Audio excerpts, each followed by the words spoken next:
The words hit me like a slap across the face. Mom, you're broke now. Time to face reality. My 35-year-old son Marcus stood in my kitchen, holding my bank statements like they were evidence in a murder trial. His wife Sarah nodded beside him, that smug little smile playing on her lips like she'd just won the lottery. They thought they had me cornered. They thought I was just another helpless widow who couldn't manage her own money. If only they knew what was coming. My name is Eleanor Patterson, and I'm 67 years old. What I'm about to tell you will change how you think about family, money, and the power of keeping your mouth shut when it matters most. Because sometimes the people closest to you are the ones planning to take everything you've worked for your entire life. It started 6 months after my husband Robert died. Heart attack at 69, sudden, devastating final. We'd been married for 42 years, and losing him felt like losing half my soul. Robert had been my rock, my partner in everything. He handled our finances with the precision of a Swiss watchmaker, always making sure we had enough for emergencies, always planning for the future we thought we'd share together. But grief, I learned, makes you vulnerable in ways you never expect. And some people, even your own children, see vulnerability as opportunity. Marcus had always been my golden boy, straight A's in school, full scholarship to college, successful career in finance. When he married Sarah 5 years ago, I thought I was gaining a daughter. She was beautiful, charming, always complimenting my cooking and asking about my day. She'd bring me flowers from her garden and help with the dishes after Sunday dinner. I should have known it was all an act. The first red flag came during Robert's funeral. While I was still in shock, still trying to process that my husband of 4 decades was really gone, Marcus pulled me aside in the funeral home parking lot. "Mom, we need to talk about your finances," he said, his voice gentle but insistent. "Dad handled everything, right? You probably don't even know what accounts you have or how much money there is." I was too numb to argue, too broken to think clearly. The funeral director was asking about payment arrangements. People were offering condolences I couldn't process, and my world had just collapsed. So I nodded and let him take over. Big mistake. Within a week, Marcus had copies of all my bank statements, insurance policies, and investment accounts. He'd somehow convinced me to sign papers giving him access to my financial information, just temporarily, until you get back on your feet, Mom. He sat me down at my kitchen table, the same table where Robert and I had shared thousands of meals, where we'd planned our retirement, where we'd dreamed about growing old together, and spread the papers out like a doctor delivering a terminal diagnosis. "Mom, I hate to be the one to tell you this, but you're in worse shape than I thought," he said, shaking his head with what looked like genuine concern. "Dad's medical bills ate up most of your savings. The funeral costs were higher than expected. You've got maybe $15,000 left in checking, and that's it." Sarah reached across the table and patted my hand with those perfectly manicured fingers. "Don't worry, Eleanor. We're here to help. We've been researching options for you. There's a lovely assisted living facility about 20 minutes from our house," Marcus continued, pulling out a glossy brochure. "Very affordable, and you'd have people around all the time. No more worrying about maintaining this big house or managing bills you don't understand." I looked around my kitchen, at the ceramic rooster collection Robert had bought me piece by piece over the years, at the window where I watched cardinals every morning while drinking my coffee, at the worn spot on the linoleum where I'd stood making breakfast for my family for decades. This wasn't just a house, it was the repository of my entire adult life. "I don't want to leave my home," I whispered, my voice barely audible. "Mom, be reasonable," Marcus said, his patience already wearing thin.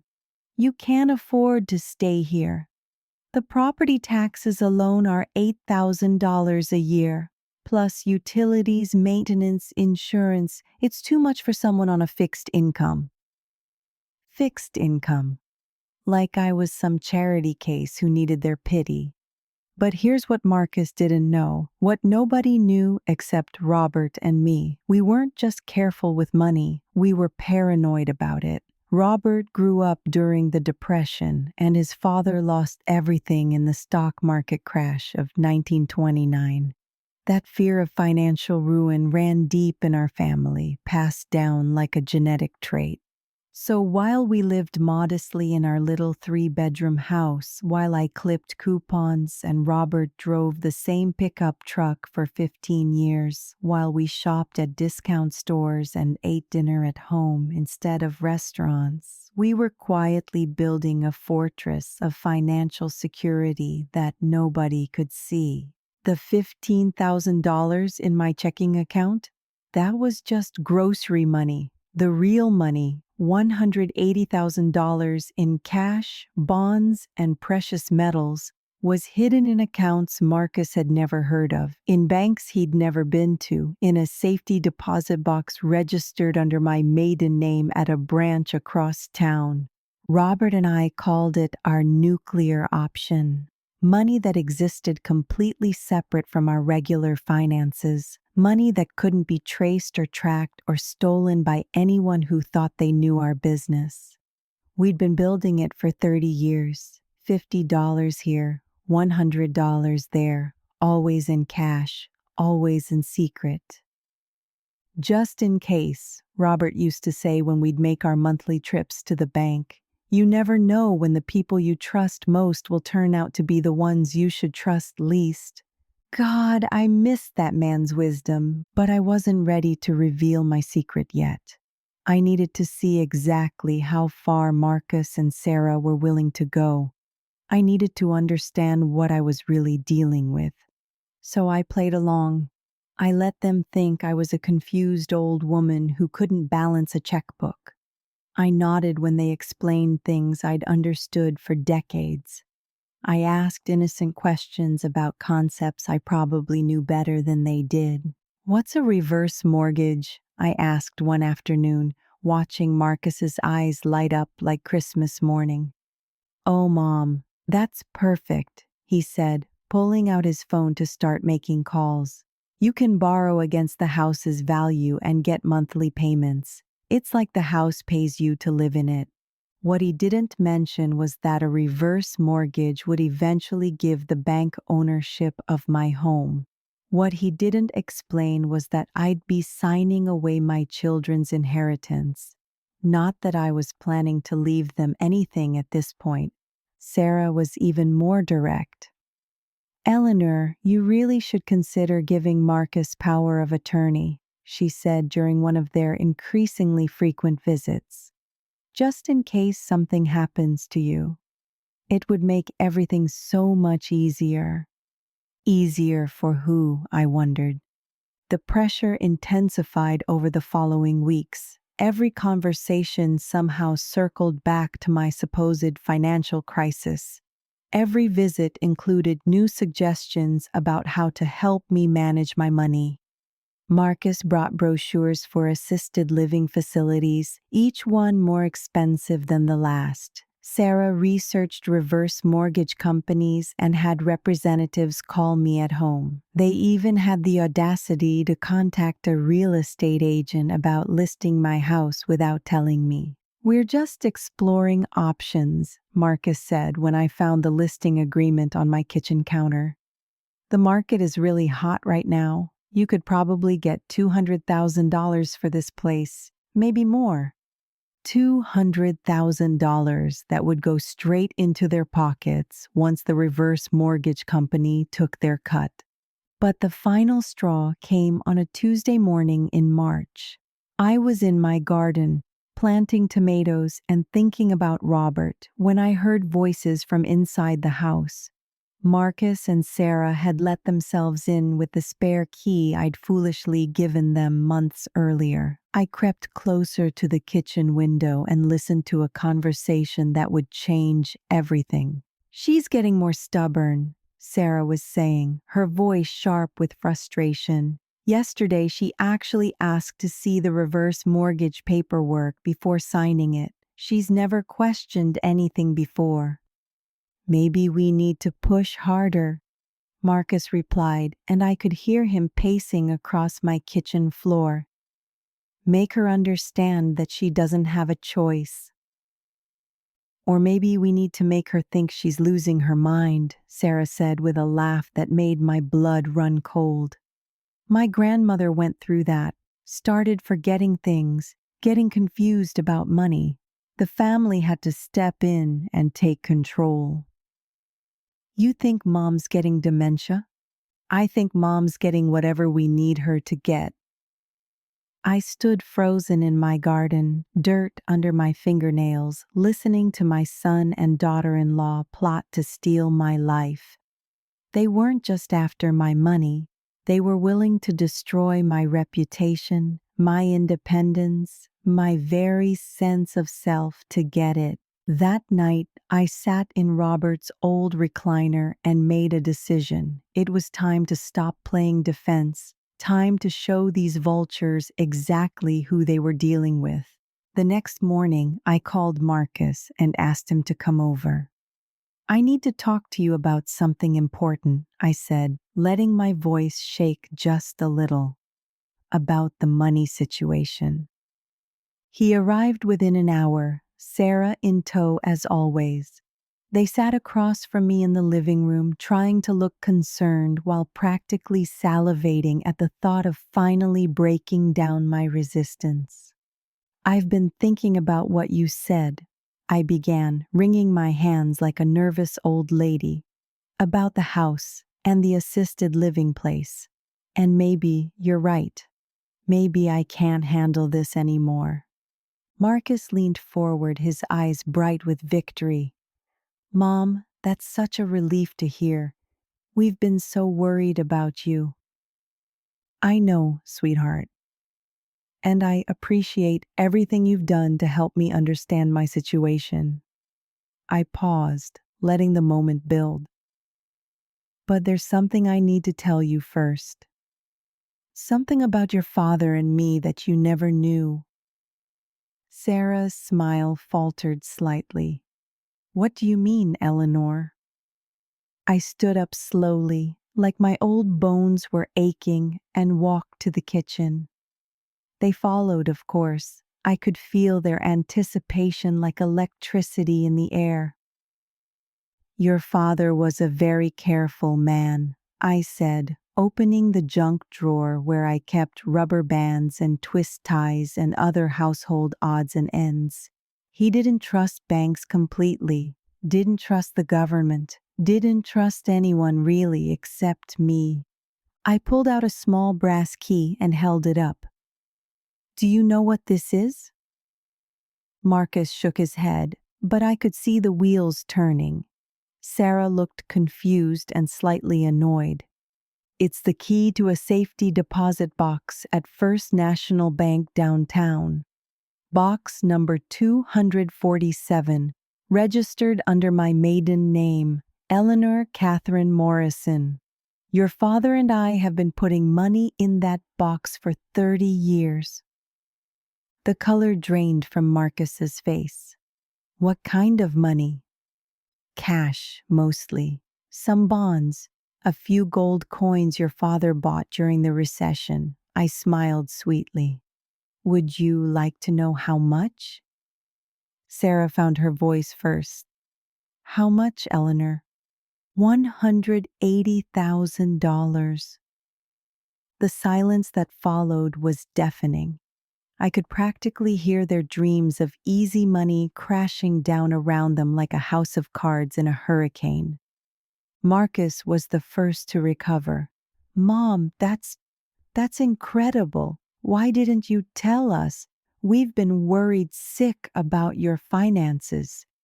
Because your father made me promise never to tell anyone unless it was absolutely necessary, I said, still playing the part of the confused widow. He said people change when they know you have money, even family. But Mom, this changes everything, Sarah said, her voice pitched higher than usual. You don't need to sell the house or move to assisted living. You could live here for years with that kind of money. I nodded slowly. I suppose you're right. I guess I won't need your help after all. And there it was, the flash of pure rage that crossed both their faces before they could hide it. For just a moment, the masks slipped, and I saw them for what they really were. Not concerned family members trying to help a confused old woman. Predators who'd just lost their prey. Marcus recovered first, forcing his expression back to loving concern. Well, of course we're happy you're financially secure, Mom. That's all we ever wanted. But Eleanor, Sarah added, you should still consider letting Marcus help you manage that money. $180,000 is a lot to keep track of, especially at your age. At my age, like 67 was ancient. Oh, I don't think that's necessary, I said, enjoying the way Sarah's eye twitched. Your father taught me everything I need to know about managing money. I think I can handle it. They left shortly after that, their goodbye hugs feeling more like threats than affection. I watched from my kitchen window as they sat in their car for 10 minutes, having what looked like a very heated discussion. I knew this wasn't over. If anything, I'd just made things worse. Now they knew I had money, but they also knew I wasn't going to hand it over willingly. That made me dangerous to their plans. Sure enough, the campaign began the next day. Marcus called first thing in the morning. Mom, I've been thinking about what you told us yesterday. I'm worried about you keeping that much cash in a safety deposit box. What if something happens to you? What if you forget where you put the key? I won't forget, I said calmly. But what if you do? What if you have a stroke or develop Alzheimer's? That money could be lost forever. There it was, the first hint of their new strategy. If they couldn't convince me I was broke, they'd convince everyone I was losing my mind. Sarah called an hour later. Eleanor, I was talking to my friend Janet. You remember Janet? She's a nurse. And she said it's very common for people your age to become paranoid about money, hiding it in strange places, not trusting banks, that sort of thing. Maybe you should talk to your doctor about it.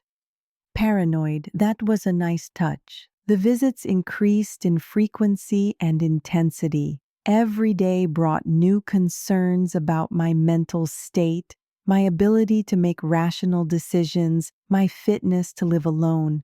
They brought articles about elder abuse.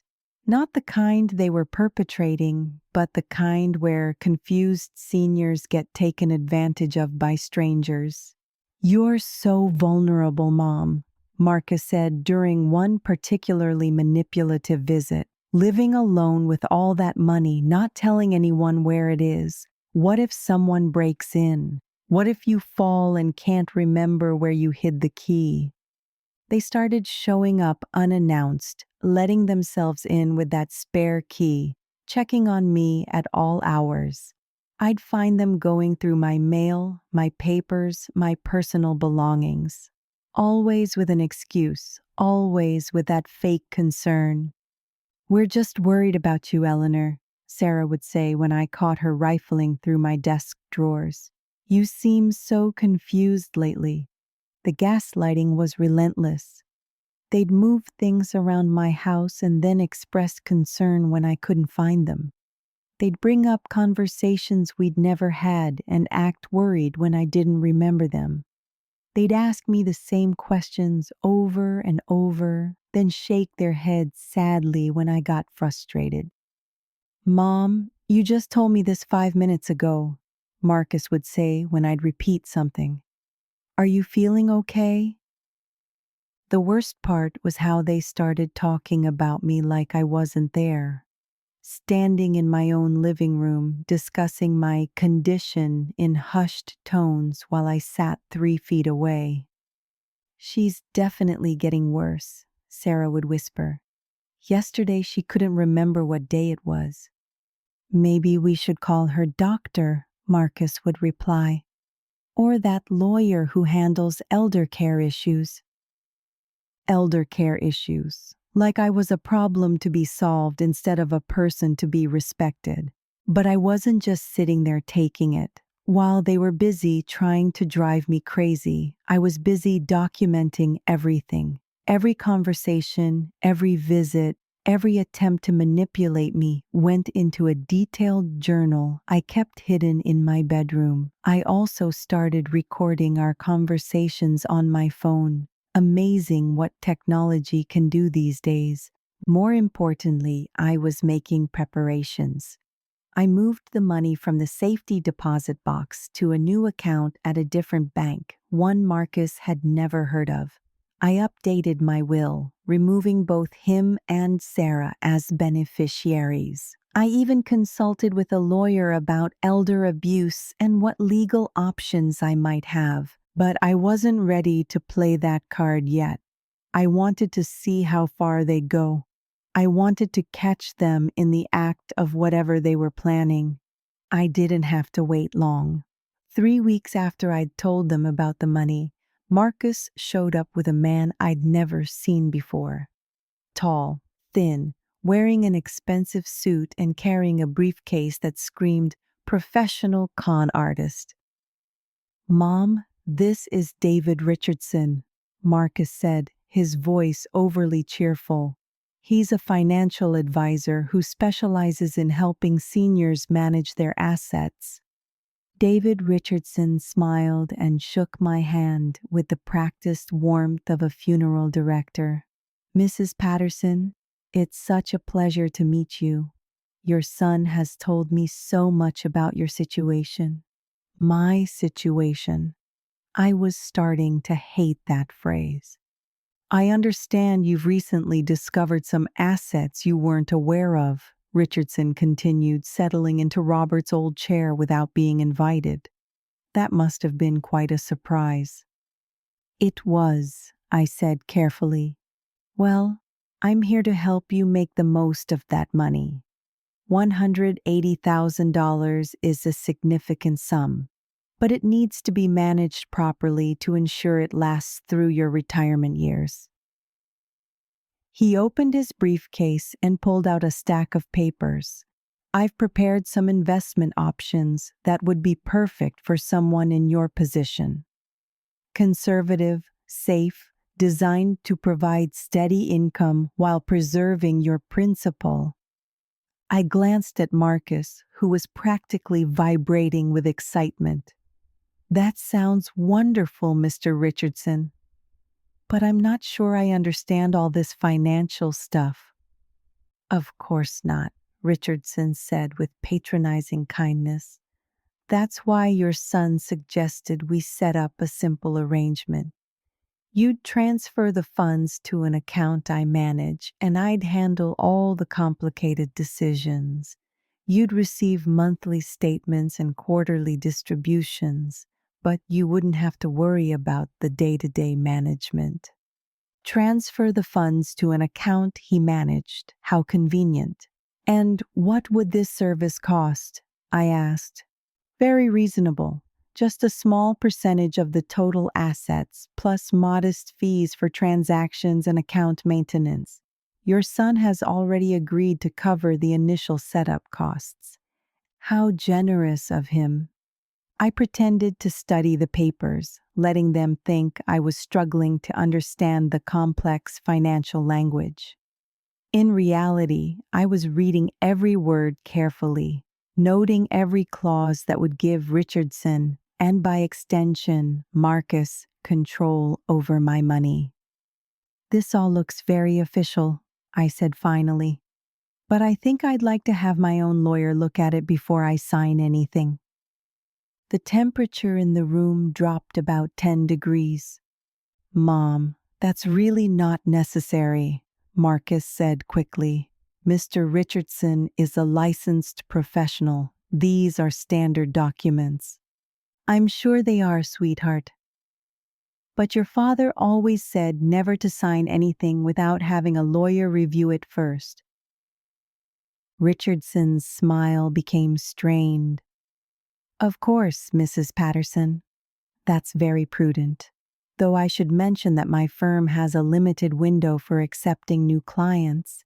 If you wait too long, this opportunity might not be available." The old pressure tactic. Create artificial urgency to prevent careful consideration. "I understand," I said, "but I'm sure you'll make an exception for someone my age. We old folks need a little extra time to make big decisions."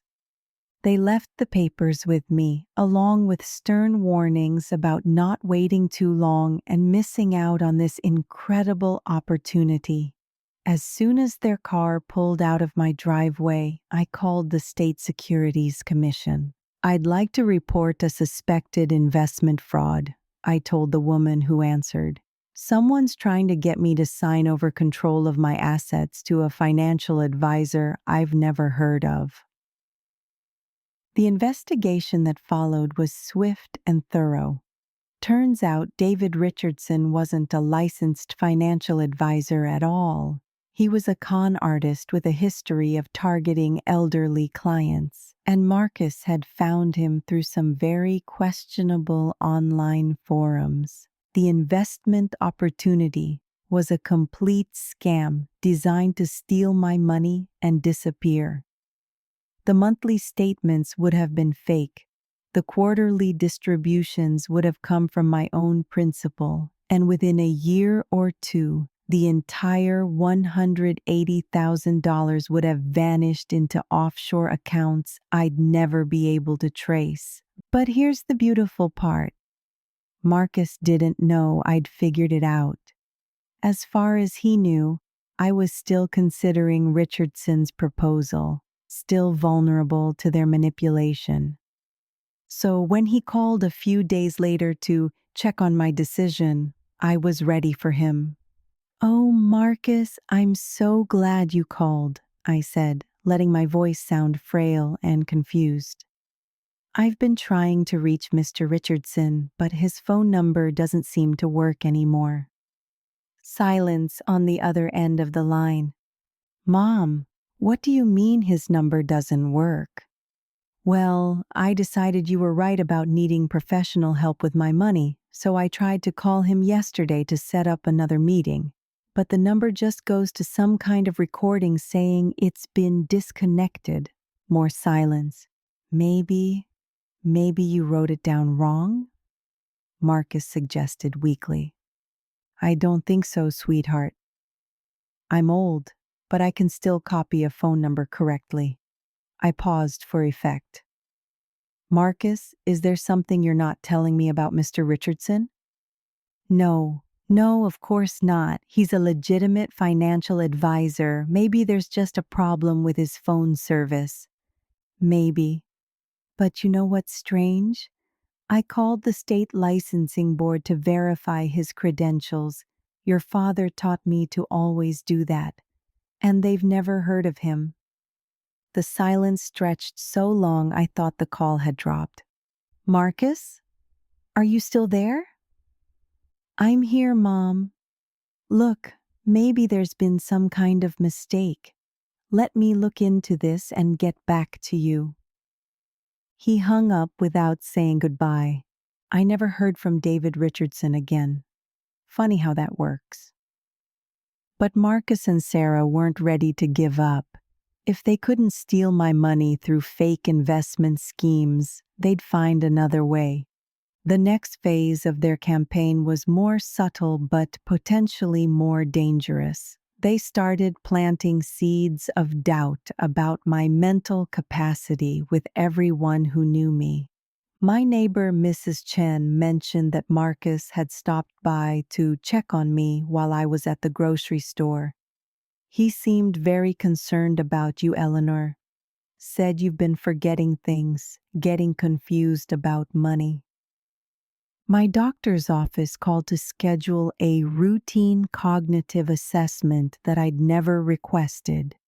When I asked who had suggested it, the receptionist said my son had called, expressing concerns about my memory. Even my hairdresser started treating me differently, speaking slowly and clearly like I might not understand normal conversation. Marcus stopped by last week, she explained when I asked about it. He's worried you might be developing dementia. Such a good son looking out for you like that. A good son, if only she knew. The campaign was working. People who'd known me for years were starting to look at me with pity and concern. I could see them wondering if poor Eleanor Patterson was losing her mind, if her family might need to step in and take care of her. It was brilliant, really. Create a narrative of mental decline, get the community to buy into it, then use that consensus to justify taking control of my finances. Who would question a loving son trying to protect his confused mother from making bad decisions? But they made one crucial mistake. They underestimated me. While they were busy spreading rumors about my supposed dementia, I was busy proving my mental competence. I scheduled my own cognitive assessment with a geriatric psychiatrist, not the one Marcus had suggested, but an independent doctor with impeccable credentials. The results were crystal clear. I was mentally sharp, emotionally stable, and fully capable of managing my own affairs. The doctor even noted that I seemed unusually alert and organized for someone my age. I also started documenting everything more carefully. Every conversation, every visit, every attempt to manipulate me went into my journal with dates, times, and witnesses when possible. I recorded phone calls, saved voicemails, and even installed a security camera system to monitor who was coming and going from my house. The evidence I was gathering painted a clear picture of financial elder abuse, attempted fraud, and conspiracy to commit theft. But I still wasn't ready to reveal my hand. I wanted to catch them in one final, undeniable act of betrayal. I didn't have to wait long. It happened on a Thursday morning in May. I was at my weekly bridge game with the ladies from church when Mrs. Chen called my cell phone. "Eleanor, there are people at your house," she said, her voice tight with concern. "A moving truck and several men carrying boxes out your front door." My blood turned to ice. "Did you see who's supervising them?" "Your son Marcus and his wife. They told me you'd decided to move to assisted living and they were helping pack your things." I excused myself from the bridge game and drove home as fast as my old Honda would carry me. Sure enough, there was a moving truck in my driveway and strange men carrying my possessions out of my house. Marcus was standing on my front porch with a clipboard, directing the operation like a general commanding his troops. Sarah was inside, presumably deciding which of my belongings were worth stealing. I parked across the street and called 911. "I'd like to report a burglary in progress," I told the dispatcher. "Someone is stealing my belongings from my home." "Ma'am, are you sure it's a burglary? Sometimes family members help with moving." "I never authorized anyone to move my belongings," I said firmly. "This is theft and I want it stopped immediately." The police arrived within minutes, just as the movers were loading my dining room set into their truck. I watched from my car as Marcus tried to explain to the officers that he was just helping his confused mother relocate to a safer living situation. "She's been having memory problems," I heard him say as I approached. "We're moving her to assisted living for her own protection." "Is that so?" Officer Martinez asked, looking skeptical. "And where is your mother now?" "Right here," I said, walking up to join the conversation. Marcus's face went white. "Mom? What are you doing here? I thought you were at your bridge game." "I was, until Mrs. Chen called to tell me strangers were stealing my furniture." "We're not stealing anything," Sarah protested, emerging from the house with one of my jewelry boxes in her hands. "We're helping you move to that nice assisted living place we talked about." "What assisted living place?" I asked innocently. "I never agreed to move anywhere." Officer Martinez looked from me to Marcus to the moving truck. "Sir, do you have any documentation authorizing you to remove items from this residence?" Marcus fumbled with his clipboard. "She's my mother. She has dementia. We're acting in her best interests." "Ma'am," the officer said, turning to me, "do you have dementia?" "No, I don't. In fact, I have a recent psychiatric evaluation confirming that I'm mentally competent." I pulled the doctor's report from my purse. "I never authorized anyone to move my belongings, and I want these people removed from my property immediately." The next hour was deeply satisfying. I watched as the movers unloaded everything they'd taken, carrying my furniture and belongings back into my house. Marcus and Sarah stood on the sidewalk, their faces cycling through anger, embarrassment, and barely contained rage. But the best part came when Officer Martinez asked if I wanted to press charges. "Yes," I said without hesitation. "I want to press charges for attempted theft, trespassing, and elder abuse." Marcus's jaw dropped. "Mom, you can't be serious." "We're family." "Family doesn't steal from each other," I replied. "Family doesn't try to have each other declared mentally incompetent. Family doesn't spread lies about dementia to justify theft." Sarah finally lost her composure. "You crazy old witch, we were trying to help you." "Help yourselves, you mean?" The legal proceedings that followed were swift and decisive. The evidence I'd been gathering for months painted a clear picture of a systematic campaign to defraud me of my assets. The recordings, the journal entries, the fake financial advisor, the unauthorized moving truck, it all added up to a compelling case of elder abuse. Marcus and Sarah were charged with attempted theft, conspiracy to commit fraud, and financial elder abuse. The fake financial advisor, David Richardson, was arrested on multiple counts of securities fraud and elder exploitation. But the real victory came during the court proceedings, when I finally revealed the full extent of my financial situation. "Your Honor," I said during my victim impact statement, "the defendants spent months trying to convince me and everyone else that I was a confused old woman who couldn't manage her own money. They spread lies about my mental capacity, attempted to defraud me through fake investment schemes, and finally tried to steal my belongings outright." I paused, looking directly at Marcus and Sarah. But what they never understood is that I've been managing money longer than they've been alive. My husband and I built our financial security through decades of careful planning and hard work. We didn't need their help, and we certainly didn't need their theft. The judge asked about the $180,000 I'd mentioned, and I smiled. "That was just the beginning, Your Honor."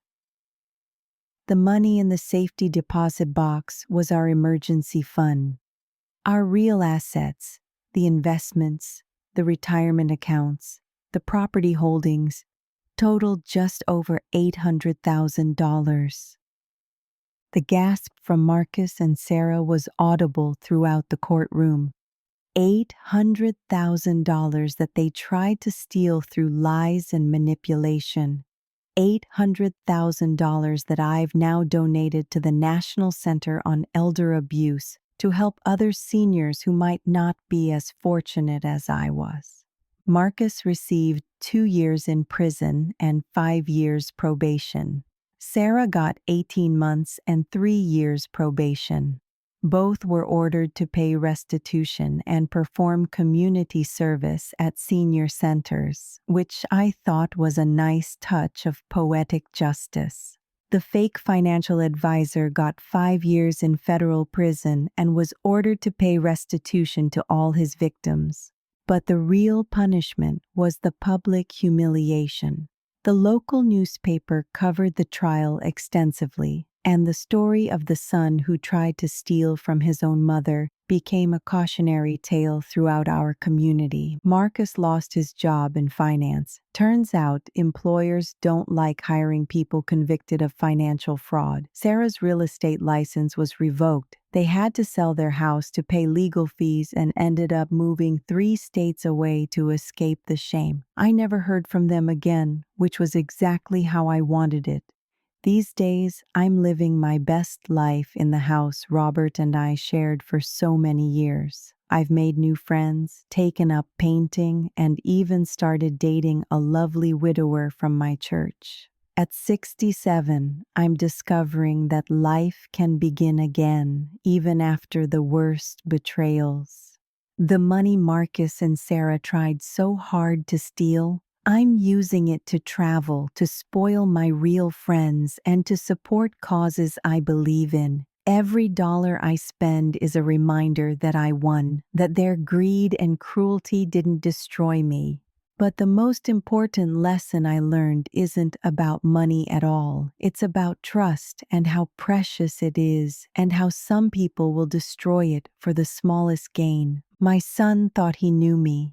He thought I was just another helpless old woman who could be manipulated and controlled.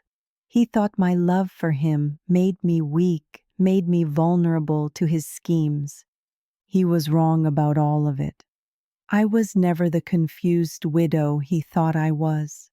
I was never the easy target he imagined. I was a woman who'd spent decades preparing for exactly this kind of betrayal, even though I never wanted to believe it would come from my own child. The $180,000 he knew about was just the tip of the iceberg. The real treasure was my strength, my intelligence, and my refusal to be anyone's victim. So, to anyone out there dealing with family members who see dollar signs instead of love, who mistake kindness for weakness, who think age makes you stupid, remember my story. Remember that sometimes the best revenge is simply refusing to be the victim they expect you to be. Marcus thought he was so clever, so sophisticated, so much smarter than his old mother. He thought he could manipulate me, steal from me, and destroy my reputation without consequences. He learned the hard way that you should never underestimate a woman who's had 67 years to perfect the art of survival. The money was never really the point. The point was respect, dignity, and the right to live my life on my own terms. The point was showing everyone, including myself, that being older doesn't mean being powerless. I won that battle, and I won it completely. And every morning when I wake up in my own bed, in my own house, surrounded by my own things, I smile and think about how wrong they were about everything, especially about me. I am Eleanor Patterson. I am 70 years old. I am not broke. I am not confused. And I am definitely not anyone's victim. And neither are any of you. If this story spoke to your heart, thank you for being here. Your support helps me share more stories about those who found their strength when others doubted them. Tell me, what would you have done in her place? I'd love to hear your thoughts in the comments. And if you want more stories of courage, justice, and quiet revenge, please like this video and subscribe to Her Brave Voice. Every story here carries courage that changes hearts. Until next time, stay brave, stay kind, and keep your voice strong.